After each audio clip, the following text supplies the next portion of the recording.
Hi guys, we are making Southern style pinto beans. Really easy recipe. I'm going to get right to it. So I would recommend you pre-soak your beans for 24 hours before you actually prepare them. I'm using a slow cooker and or a crock pot, which means these beans may take 6 hours, just depend on how your crock pot cooks.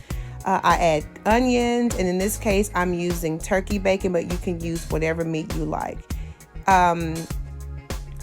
You'll know that your beans are done because the texture will change as well as the color. Toward the 5th hour for me, or right before it's done, I usually add a stick of butter, salt and pepper, or whatever seasoning that you like, and you're pretty much done. And don't forget to make you a pan of cornbread. That's how we do it in the South. I have to admit, I add a little sugar on top of mine. But anyway, thank you guys for watching.